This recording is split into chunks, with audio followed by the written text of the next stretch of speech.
Oh, we're all different, aren't we? Miss America here is a very smart girl. She knows lots of commands.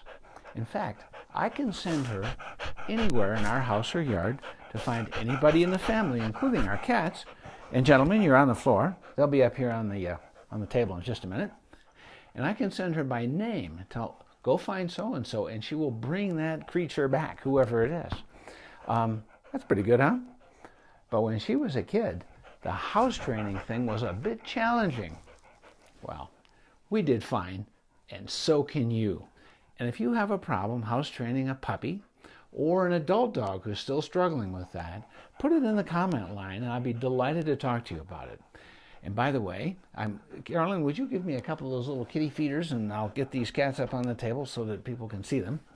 I'm Dr. Jeff Nickel. I'm a veterinarian.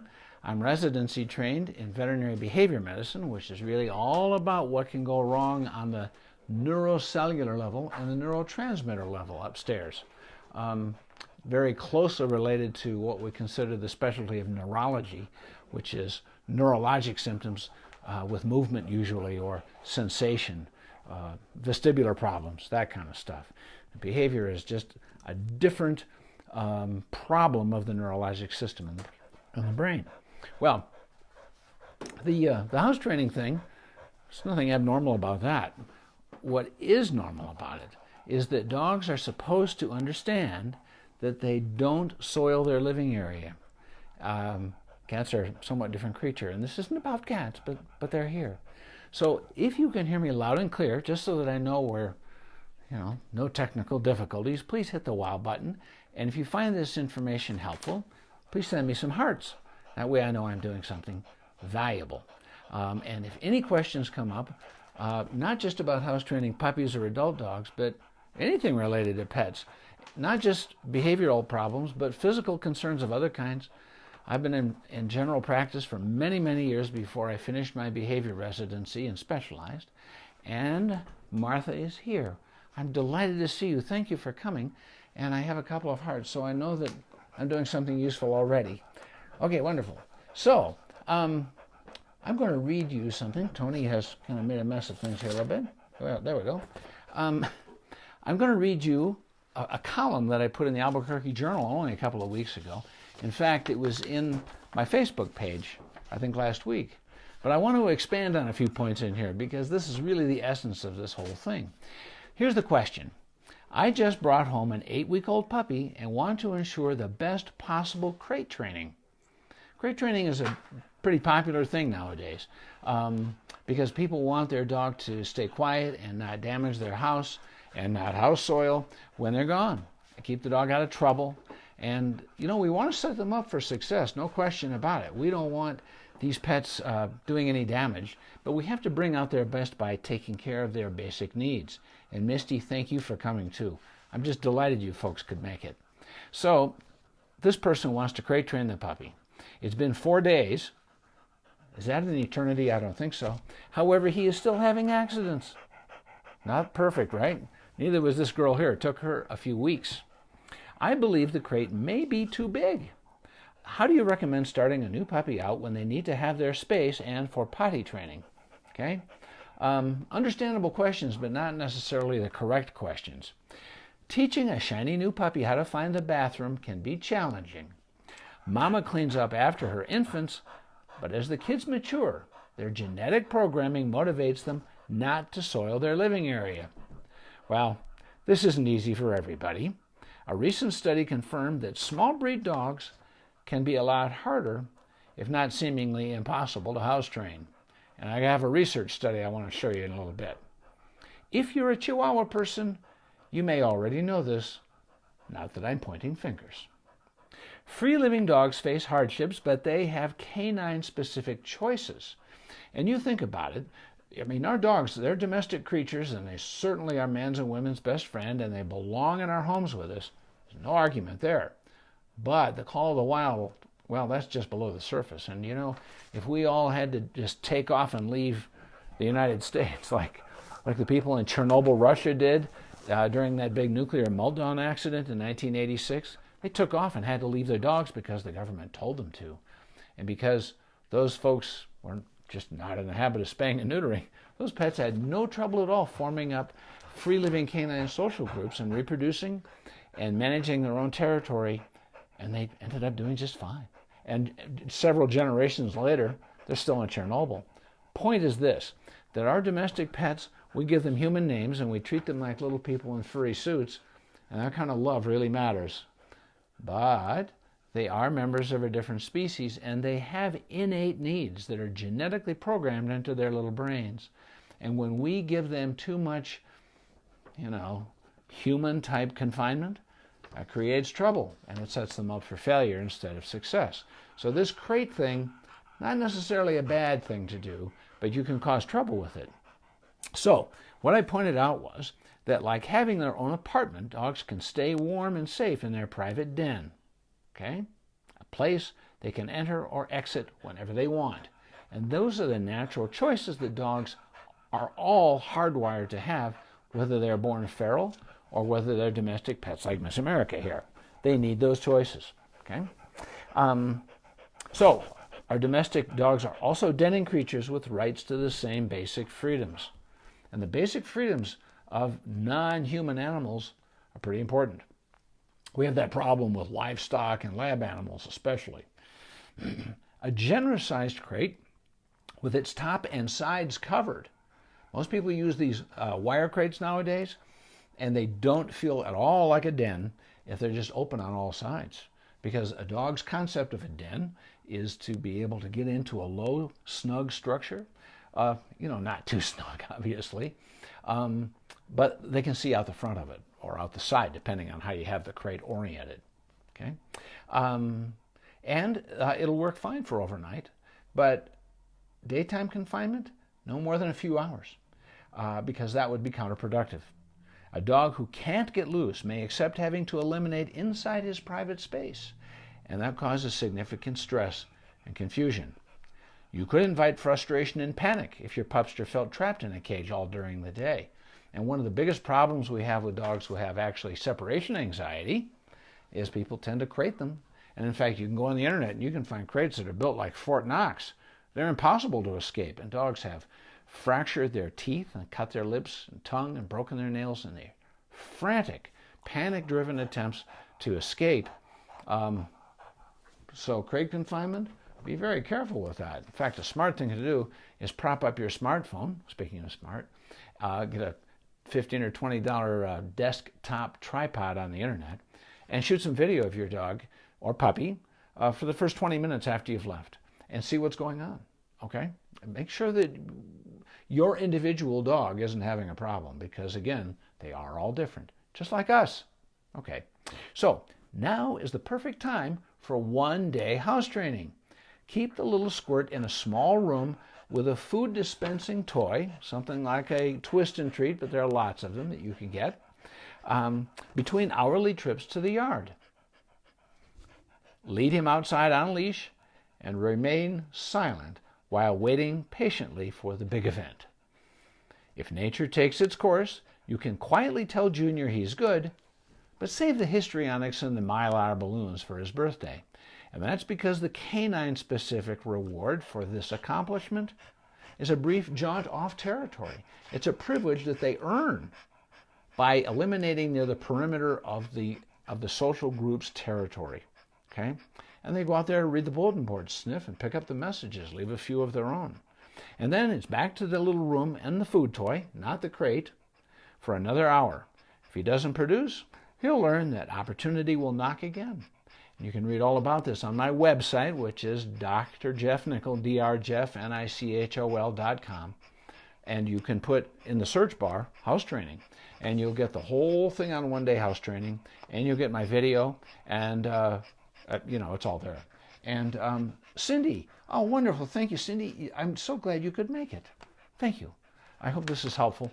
And if you know anybody whose dog or the person is struggling with the dog's house training issues, I mean, how much fun is it to be mopping up urine and stool and the carpet and the furniture, And I'll tell you, the problems aren't always lack of proper house training. In grown-up dogs who have this problem, many of them have other behavior disorders and in some cases other physical problems that people don't recognize because they're not trained in that stuff, and they end up trying to correct or punish their dog, and it's the wrong problem. So here's what we did. This is what I suggest if you're up for it, and I'm not encouraging anybody to add another puppy to their life if that's not what they really want. But if you get a puppy, Miss America, can you sit up and show people what an adult dog looks like? Oh, you're resting. Oh, sit up, you silly girl. Would you sit? Thank you. This is an adult dog here. Doesn't act like one sometimes. And if she, being as reliably house-trained as she is let outside and urinates or defecates and then comes back in and does it after a meal, this is a structure that's been developed over her 13 years with us. And if we added another puppy now, chances are very strong that this puppy would follow the older dog and learn by observational learning. It's actually pretty darn good.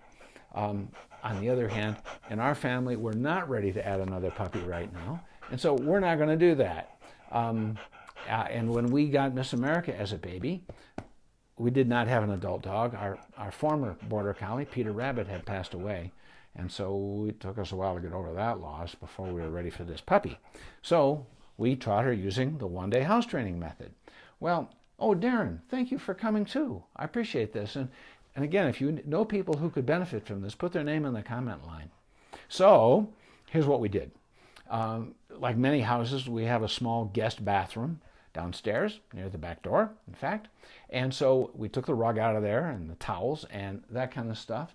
And Tryla, oh, Covey is finally house trained and is doing great with learning his manners. Covey, thank you, Trella. Covey is their wonderful dog they got during the COVID epidemic, and so he got the name Covey. So I'm delighted for that success story. Thank you for that. So we put her in the small bathroom with a food toy. Didn't give her food from a bowl. She had to work for it and extract it and use her little brain and her paws, just like a foraging dog in the wild.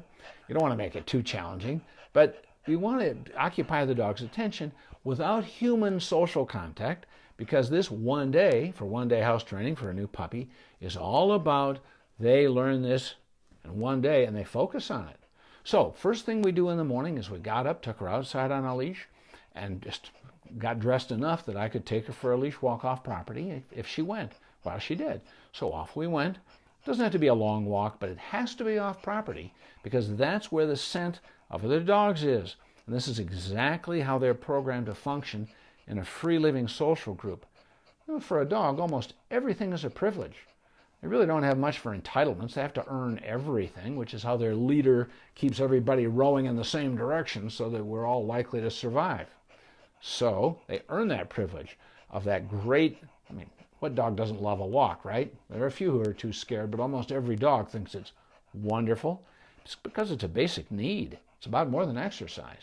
So this puppy earns that great privilege by eliminating outside. So that's, you can give it a treat, you can say good girl or good boy, but you do not make a big fuss. It's not about a party. It's about the dog earning that basic reinforcer that's already upstairs here. So as soon as she eliminated, off we went for a brief walk, a few minutes, sniffed around, left her scent behind, came back in, went back into that little bathroom with a food toy for 1 hour, and an hour later, went in there, put the leash on her. No fanfare, no big, oh, we missed you so much, none of that nonsense. Not that that's nonsense, but it's not what this is about, okay? And so off we go to the yard again, and you stand patiently, you let her walk around a little bit. If she passes stool or urine again, that's great. Off we go, get that reward one more time, get that little brief jaunt off territory, then go back in the bathroom, okay? And then hang out. So, at some point, you go out there with her on that hourly little jaunt, and she walks around and doesn't need to go, right? No big deal at all. She just didn't earn anything because she didn't go. So she just comes back inside, goes back in the bathroom, works on the food toys some more. Another hour, off we go and try it again. Do it all day long. And if you do this with new puppies, 8, 10, 12 weeks old, they can almost all get it in the space of one day. Really. Now, if you've got an adult dog with bad habits, then sometimes we use the one-day method 2 to 4 days consecutively, And then they catch on because it's repetition, the same old thing. I do this, I earn that. It's just fundamental to how they're wired. They're all about reinforcers. Okay? So, after that one day, you want to make sure that this lesson is really, really solid. So we did what's called close tethering. And that means taking a regular leash, just a 6-foot leash, and clip it to her collar, or his collar, whoever it may be. And then you get one of these little lightweight carabiners. I don't have one handy. The ones that you can get at the check stand at the pharmacy, where people used to hang keys from their belt or their purse, that kind of little lightweight aluminum thing. And you put that on your belt, and you snap the handle of the leash into that little carabiner. And somebody, doesn't matter who, in the family, that puppy is attached to a person all day, every day. We did it for a full 2 weeks. Sometimes 1 week is enough. But, you're doing things around the house, especially if you're working from home right now. And, you think, what, this little girl hasn't been outside for an hour or two, so let's go outside. So you put on your jacket and you go out to the yard and you stand there. And if she passes anything, then off you go and you give her that immediate reinforcer of that little jaunt off property, and then you come back. And she's with a person all the time. So if you're sitting, working at your computer or whatever, you can have a nice little pad next to you. But here's what won't happen during close tethering, is that puppy will not sneak off and do an odd job somewhere around the house, because she can't go anywhere. She's with you. And you can give her, food toys or chew toys or whatever to keep her busy. Okay? She can rest, whatever. So close tethering prevents the problem. And not only does that avoid, the messes that you have to clean up, it also avoids the dog rehearsing an undesirable, wrong behavior, right?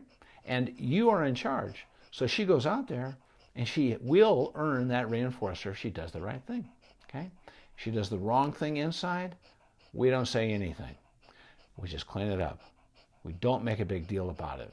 Here's the reason why not. If you reprimand or punish, would you sit back up here so people can see you, honey? You're very cute. Sit back here with your daddy. Silly girl. It must be sleeping time or something for border collies right now. If you punish, the takeaway for the dog is there is something wrong with stool or urine or passing it. No, there's not. That's completely normal. And you can't expect them to do the right thing until they're really clear on the concept. And it's understandable that people get frustrated. That's part of the human condition, isn't it? And especially with, the stresses that we've been under with this epidemic, for example. And so when in doubt, do another day of one-day house training. Nothing wrong with that in the world. But when you feel like you've been a week or two of close tethering, and you haven't had any problems at all, then we go to the last step, which is unnecessary in some cases, but it was for this little young lady right here. Because I would let her back in and turn my back, and she would urinate on the floor in the dining room. It was always the same place, and it always happened at the same time. And I thought, well, this has happened twice. I need to get my arms around this thing. So I let her drag the leash, and I was ready. I knew that when she came back inside, she somehow had it in her head that I'm supposed to go to the dining room and urinate. So I just hung back, wore my sneakiest sneakers, silent as a ninja, and she went in there and just began to squat. That's when you can make the correction, while the mistake is being made. And she has the leash. So she starts to squat, and I grab that leash. Actually, stepping on it with your foot is better first, because it's not such a big physical motion and it doesn't scare the puppy, because that doesn't teach anybody anything useful. So I stepped on the leash and I grabbed it, and I said, Miss America, no. You can put a little tone on that reprimand if you want, but only a little. And outside we go, out to where we want her to go. And even if she's done urinating, I would give her the reinforcer of a little jaunt off property. Well, I started being very consistent about that, and I busted her twice more in the act. And after that, she was like, I get it now. And when she came in, and I would watch and wait just to see, and she was very good, and I would call her over and teaching her to come when called, give her a treat, and watch carefully, and we did fine. But the real problem was that somehow she just didn't have that concept. She had the wrong thing in there. And you got to set them up for success. But when you correct, you do it at the time. Now, there are people who say, oh, I find that stool or urine later, and that puppy knows that she's been bad. because she has that sheepish look, ears down, looking like this. And so I might as well scold her or punish her for it because well, you keep doing that and you know what'll happen? Nothing. That puppy isn't going to learn anything because it isn't being taught what to do instead. And dogs and cats, we can take a lesson from them. They're very much in the moment. Really. And if they're doing the right thing now and they earn a reinforcer for it, they're going to do that right thing again. And if they get punished, if you're into punishment, which we really don't want to use because it never tells the dog or cat what you want instead of the punished behavior. But if you do that, you have to understand that they still don't know what to do. And you've got to do it at the moment. So again, if you use that stealth method and you bust that little puppy in the act and you can use a little firm tone in your reprimand, then you're immediately taking him outside saying, this is what we want instead. And even if he's done going, he earns that little reinforcer anyway, sort of like being in the Cub Scouts. Ann Manners is here too. I'm delighted. Thank you for coming, Ann. Ann is my extra special sister-in-law in Tulsa. So, let me show you a little research paper here. I won't read the whole thing, but this is called, and here I'll show it to you, across the room here. This is called Preliminary Assessment of Differences in Completeness of House Training Between Dogs Based on Size. This is this thing about, these small breed dogs being tougher to house train. Well, turns out they are. This found that it is crucial to elucidate, and they're speaking to veterinarians, the underlying causes of incomplete house training because lack of house training has been identified as a common reason for relinquishment. That's it. The majority of pets in shelters are there because they had behavior problems. And almost all of them, and I have read the studies, I have looked at the raw data at our local animal welfare department, and of course I've been seeing pets from shelters all my career. And the problem very often is that people just didn't understand how to deal with the behavior problem. These aren't even behavior disorders in most cases. They're simply dogs and cats who didn't understand what to do, in part because their people didn't know how to set them up for success. Okay? So this is really important for we pet people to get our arms around. If we want to save lives of pets in shelters, what we really need to do is spread the word on how to teach them what we want. Okay? And they can stay in their first home. I can be their forever home. Okay. So they went on to find that the study revealed a statistically significant difference between large dogs and small dogs regarding the completeness of house training. In other words, many small dogs eliminate outside a lot. They still do it sometimes indoors to a greater statistical number than large breed dogs do. Specifically, large dogs were more likely to be fully house trained than small dogs. There was also a correlation between the level of training and completeness of house training. So in other words, you do a better job and you're going to get better results. This finding is significant given that the success of house training is an essential factor in owner satisfaction of their pet. Well, really, how satisfied are you with a pet that uses your house for a bathroom? House training directly affects the human-animal bond, and failure of successful house training contributes to the relinquishment or euthanasia of large numbers of pets. More rigorous attention needs to be paid to or alternative training methods used for house training dogs. For small dogs in particular, general or basic levels of training may not be enough to achieve appropriate house training. Some more advanced training may be necessary.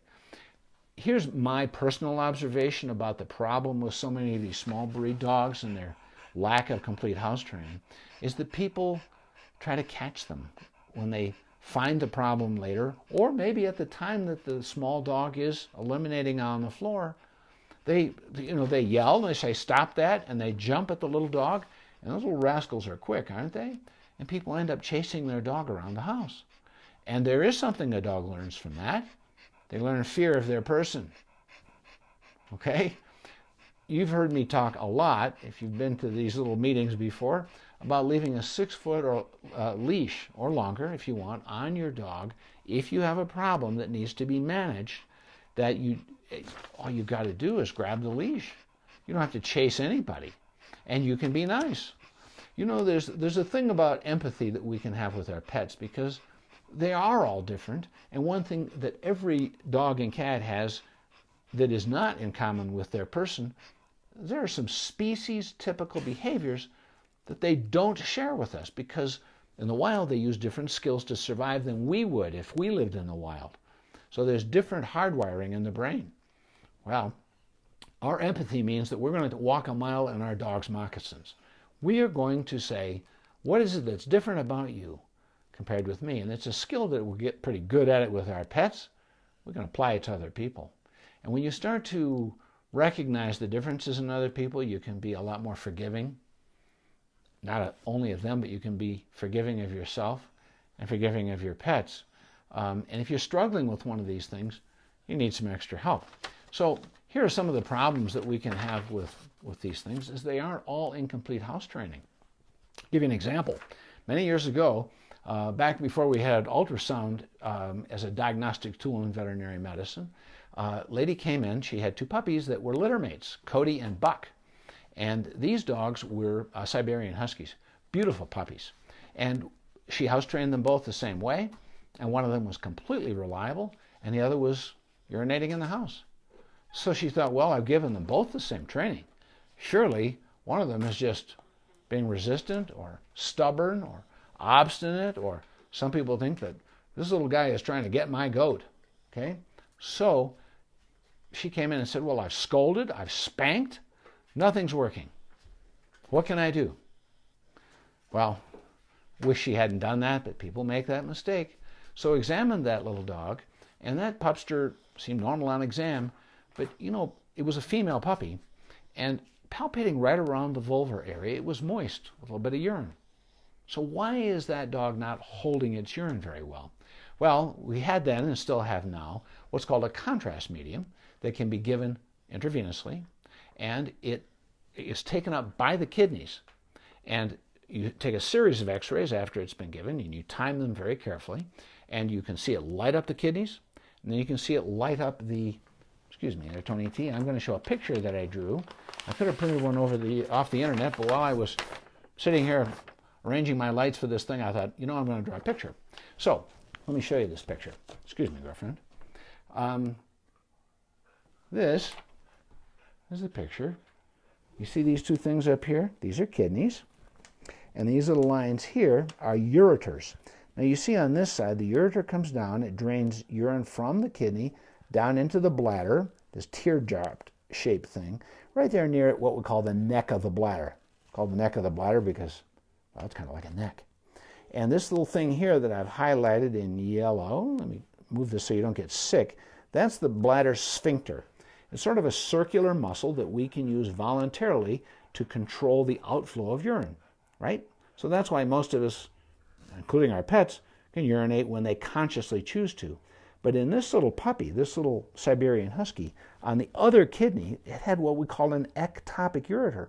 It came out of the kidney to drain the urine, but instead of planting itself in the wall of the bladder near the neck, it came down here and drained into this little dog's vaginal tract. So she had no conscious control of the urine that was flowing out of one of her kidneys. And so she would leave urine behind and had no idea she was doing it. She would go outside, and when the time and place was right, she would release that sphincter, that bladder muscle, and drain the urine that was in her bladder that came from one kidney. But when we looked on that x-ray and we saw that contrast media showed up white, and as it flowed out of the kidney, we could see it outlining the healthy ureter on one side where it planted itself into the bladder where it belonged, and we can see it from the other side where it was just a birth defect. And this is recognized. It wasn't the first time this has ever been seen. We were taught about these things in veterinary school. It just happened to have been the first case we saw. And so it's what's called an ectopic, which means it's in the wrong place. Ureter, which is the tube that leads urine from the kidney, should be to the bladder. But in this little girl's case, it went directly to the vaginal tract where there was no muscle to control its outflow. Well, you know, I forgive people's mistakes because they do the best they can with what they know. And so here's this lady, Chris, and I said, well, here's the problem. We showed her the x-rays. She said, Oh my goodness, I feel horrible. I said, I understand. It's okay. We can fix this surgically. We can go in and find that ureter, and plant it in the neck of the bladder, near the neck of the bladder where it belongs, and things went fine. And then that puppy actually did know how to go outside and urinate. So my point in explaining that story is that don't assume that it's a house training problem. We also see indoor house soiling mistakes in dogs sometimes because of other behavior problems. Their house training might have gone okay, but they are eliminating in the house. Oh, Kathy Miner Peterson, thank you for coming. It's great to see you, and thanks for putting your name in there too. I'm just delighted. And Bob Sirier, thank you, Bob. And Richard, wonderful. Some of you folks have been here before, and you came back. Good. I hope this is helpful. So we are always looking for, are there other physical problems when we've got a behavior issue? Is there something else going on in the body? We have known puppies, believe it or not, to get bladder infections. You assume that that's something only adults would have? Not at all. That happens. And in fact, there are cases where they develop a bladder stone. So there's this inflammation from an infection or a direct irritation to the bladder wall from a bladder stone. Oh, that little dog cannot manage to control her urine flow because she's got to go often. And it isn't really fair to expect her to do the right thing because she's way uncomfortable. So we don't assume that's a problem of bad training or incomplete training, or she didn't get it or not clear on the concept. We go to our veterinarian and say, look, we've done this house training thing pretty right. Will you check and be sure there isn't something else going on here?